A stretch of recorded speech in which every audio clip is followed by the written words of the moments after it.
Okay, so today we're going to do the quadratic formula some more. Don't worry, you're going to do this for a couple more weeks. And today's, though, don't simplify down to nice little whole numbers, nice little fractions like you had last week. Last week you got nice numbers, let's say. This week, not so much. So the first thing the process doesn't change. Your final answer just looks a little icky. It's actually easier, I think, because the final answer doesn't have as many steps in it. But it's going to be a little bit trickier to type this time. So I do apologize for that, but that's kind of where we are. So the first thing I'm going to do is I'm going to subtract 8 from both sides. Minus 8, minus 8. That gives us x squared plus x minus 11 equals 0. Identifying A, B, and C. A is 1, B is 1, C is negative 11.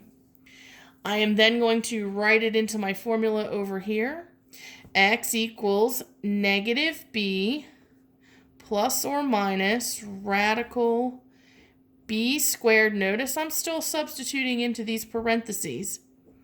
That keeps happening. That's going to happen every time. All over 2a. So there's my substitution. And just like before, I'm going to ask you to determine the discriminant and give me the discriminant number. In this case, it's 45. 45 all over 2, because 2 times 1 is 2. Now, when you get to this point, you actually have to do a factor tree. There's a reason that we did factor trees, guys, to simplify radicals. It was coming back to haunt us. So now we have 5 and 9 and 3 and 3. So my list of numbers is 3, 3, and 5. I'm going to circle my 3's. The 3 goes outside the radical, so I have this 3 outside the radical, and the square root of 5. Now, that's not your answer. A lot of you are going to get to this, and you're going to be like, oh, I'm done, it's 3 root 5, and move on. That replaced the square root of 45. That's all that did, was replace this chunk. So I need to bring down the negative 1, the plus or minus, and the all over 2. This is your final answer. So just like before, I'm going to ask for A, B, and C when we get to the classwork. I'm going to ask for your discriminant, and then I'm going to ask for your final answer.